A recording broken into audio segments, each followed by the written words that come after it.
Hello नमस्कार। देखिए, इसके पहले वाले वीडियो में हम लोग वैद्युत फ्लक्स के बारे में पढ़ लिए हैं, तो आप एक बार थोड़ा सा जल्दी से रिवीजन करना चाहे तो कर सकते हैं।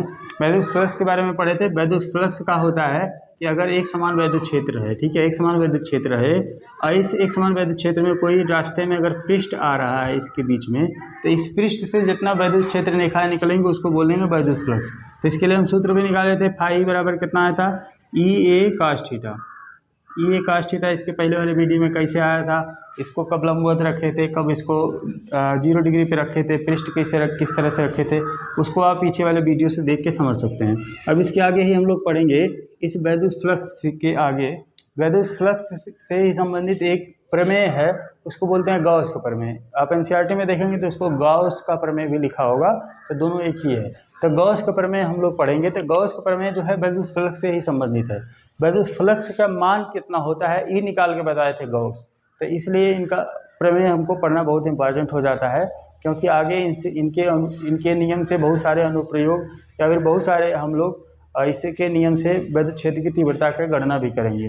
तो इसके लिए पहले हम गॉस का नियम पढ़ते हैं। देखिए, गॉस का नियम जो होता है, बस एक लाइन का है गॉस का नियम कि किसी बंद पृष्ठ से, इनके नियम में कोनो भी पृष्ठ लेंगे, जैसे वैद्युत क्षेत्र रेखाएं हैं तो वैद्युत क्षेत्र रेखाएं जिससे होकर गुजरेंगी वो पृष्ठ बंद होना चाहिए। यहाँ पे बंद पृष्ठ हो, इस तरह से। जैसे आप पिछले वैसे खाली फ्लक्स अगर बोले तो फ्लक्स में आप ऐसे भी इससे गुजर के जा रही हैं वैद्युत क्षेत्र रेखाएं, तो वो फ्लक्स कहलाएंगी, वो फ्लक्स ही कहलाएंगी।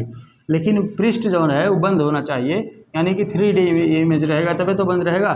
2D वाले में बंद नहीं रह पाएगा। अगर यहाँ पे वर्ग देखेंगे, इससे अगर वैद्युत क्षेत्र रेखाएं आर पार मान लीजिए गुजर जा रही हैं तो वैद्युत फ्लक्स तो होंगी, लेकिन पृष्ठ बंद नहीं कहलाया। तो यानी कि बंद पृष्ठ लेना है तो बंद पृष्ठ का लेना पड़ेगा, घन लेंगे या फिर घन ले सकते हैं, या फिर गोला ले सकते हैं, वृत्त नहीं गोला ले सकते हैं। मतलब बंद पृष्ठ में से वैद्युत क्षेत्र रेखाएं अगर गुजरेंगी तो उसको लेना है, तो वहाँ पे उसका वैद्युत फ्लक्स लेना है, तो सभी का वैद्युत फ्लक्स नहीं। तो यहाँ पे गॉस ये बताए थे कि जो आपका कोनो अगर बंद पृष्ठ रहे, उस बंद पृष्ठ से गुजरने वाला जो फ्लक्स होगा फाई ई, उसका मान कितना होगा, उसका मान बताए थे। उसमें उपस्थित क्यू, उसमें उपस्थित आवेश जो होगा, आवेश होगा तभी तो वैद्युत क्षेत्र रेखाएं होंगी, और वैद्युत क्षेत्र रेखाएं होंगी अगर तो वैद्युत फ्लक्स भी होगा। अगर किसी पृष्ठ से गुजरेगा तो फाई ई बराबर कितना आएगा, क्यू अपान। ये बताए थे कि जो वैद्युत फ्लक्स होता है उसमें उपस्थित आवेश का एक बटा एप्सिलॉन नॉट गुना होता है, ठीक है, 1 बटा एप्सिलॉन नॉट, या फिर इसको फाई ई बराबर लिख सकते हैं क्यू अपान एप्सिलॉन नॉट। तो दोनों एक है, ठीक है, इतना गुना होता है। तो बस ये नियम बताए थे गॉस का प्रमेय। अब आप इसको अपनी भाषा में लिख सकते हैं, लिख भी सकते हैं। किसी बंद पृष्ठ से गुजरने वाली वैद्युत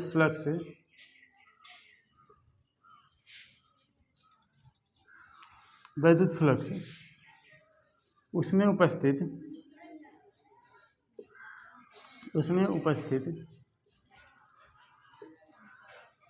आवेश का 1 बटा एप्सिलॉन नॉट गुना होता है, ठीक है। बस इतना ही है गॉस के नियम के प्रमेय का, ठीक है। गॉस के नियम का प्रमेय जो है इतना ही है, आपको इतना ही याद करना है। अब इसको ऐसे समझ सकते हैं कि कोनो बंद पृष्ठ, मान लीजिए एक आवेश है, क्यू। अब ई क्यू आवेश जो है यहाँ पे मान लीजिए स्थिर है। अभी क्यू आवेश जो है इस पर पूरा क्यू आवेश है, प्लस Q1 मान लीजिए इसको, और प्लस में ही मानिए, ठीक है। इस पर क्यू आवेश इस गोले पे या फिर एक पृष्ठ है, इस पृष्ठ पे क्यू आवेश है।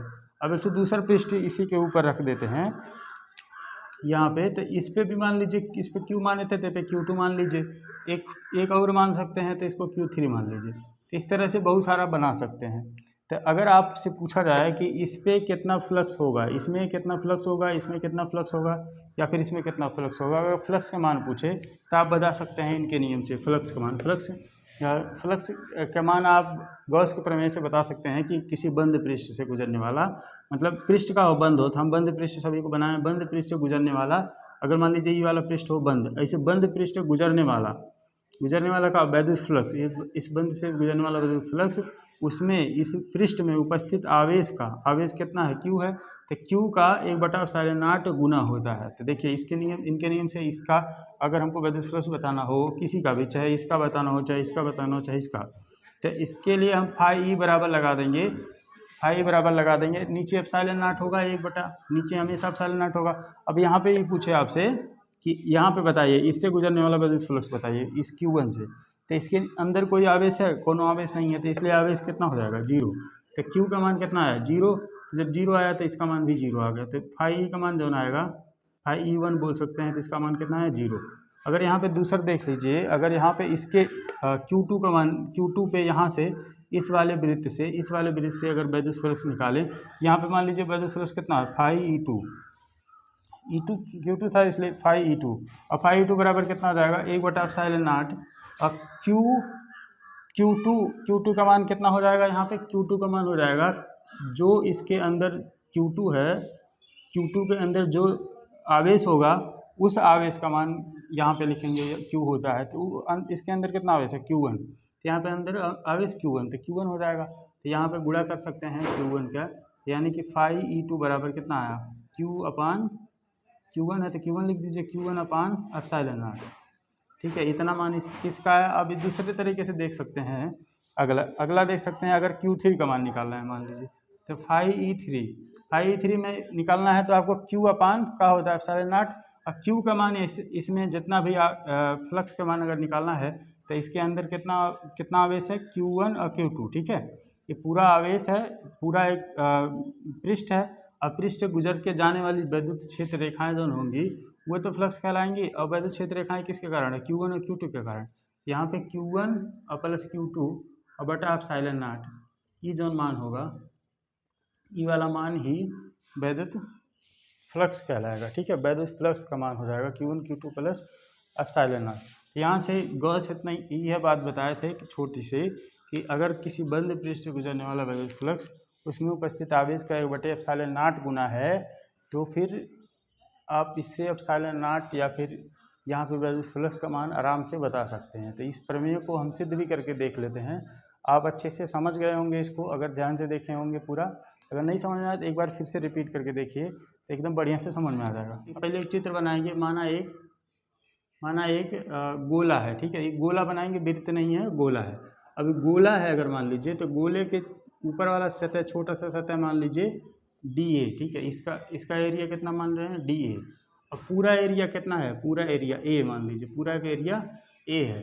अब यहाँ पे एक बिंदु आवेश, यहाँ पे Q0 एक बिंदु आवेश, यहाँ पे Q0 या फिर प्लस Q आवेश एक रख सकते हैं, तो यहाँ से रख दिए, उसके बाद इसकी त्रिज्या यहाँ से मान लीजिए R होगी, और यहाँ पे बिंदु जोन होगा वो O होगा, और इसके बीच में मान लीजिए एक बिंदु P है, और इस बिंदु P पे आप दो ही चीज़ देखिए, एक देखेंगे क्षेत्रफल सदिश, और एक तो देखेंगे विद्युत क्षेत्र की तीव्रता, क्षेत्रफल सदिश A, क्षेत्रफल सदिश, तो क्षेत्रफल सदिश के इसके पहले पढ़ लिए हैं, A से प्रदर्शित करते हैं, अब विद्युत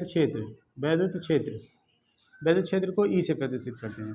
तो इसके पहले आपको याद होगा विद्युत क्षेत्रफल सदिश का है, कौन भी क्षेत्र है उसके लंबवत जो भी होगा, जैसे बोर्ड है, बोर्ड के लंबवत जो दिशा होगी वह क्षेत्रफल सदिश की दिशा होगी, इसलिए क्षेत्रफल सदिश E है।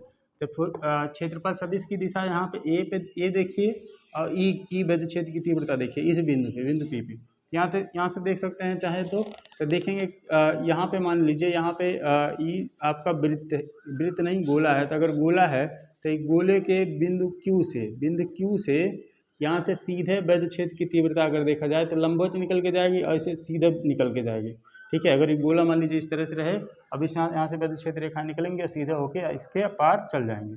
अब इसी बिंदु पे विद्युत क्षेत्र की तीव्रता यहाँ पे इस पृष्ठ पे, ठीक है, बाहर वाले पृष्ठ पे विद्युत क्षेत्रफल सदिश की दिशा किधर होगी, इसके लंबवत, दोनों एक के दिशा में है, यानी कि इसके और इसके बीच कितना बनेगा, थीटा बराबर 0 डिग्री कोण बनेगा, ठीक है। ए और ई के बीच थीटा कोण अगर देखा जाए तो 0 डिग्री बनेगा, तो इसका 0 डिग्री लेके अब आप इसको रचना लिख सकते हैं कि माना एक गोला है, ठीक है, जहाँ जिसके केंद्र O पर एक प्लस Q आवेश रखा गया है, R दूरी पे एक बिंदु P है, और इस बिंदु P P पर हमको विद्युत क्षेत्र की तीव्रता और क्षेत्रफल विद्युत क्षेत्र की तीव्रता और क्षेत्रफल सदिश की दिशा थीटा बराबर 0 डिग्री मिला है। ठीक है, माना इस बिंदु पे माना इससे गुजरने वाला विद्युत फ्लक्स फाई ई हो तो फाई ई का मान कितना होता है? फाई ई का मान होता है फाई का मान होता है ई ए कॉस थीटा। ठीक है, फाई ई बराबर आ जाएगा, ई का मान कितना होता है? ई का मान होता है विद्युत क्षेत्र, ई का मान होता है 1/4 पाई एप्सिलॉन नॉट, और यहाँ पे ए का मान हो जाएगा, ए का मान अगर देखा जाए पूरा ई का मान Q/r² भी। ठीक है, एक ए का है, ए पूरा का क्षेत्रफल है। ठीक है, ए पूरा का क्षेत्रफल, अब पूरा क्षेत्रफल यानी कि इस पूरी परिधि है, और गोले का परिधि होती है 4 पाई r², और कास 0 डिग्री, यहाँ पे थीटा बराबर कितना है? 0 डिग्री। r² से r² कट जाएगा, 4 पाई से 4 पाई कट जाएगा, तो फाई ई बराबर कितना आएगा? Q/ε0। ठीक है, ये सिद्ध करके देख लिए कि फाई ई बराबर कितना होता है? फाई ई बराबर होता है Q/ε0। ये हमको सिद्ध करके देखना था कि गॉस के प्रमेय का निगमन कर दिए। ठीक है, बस।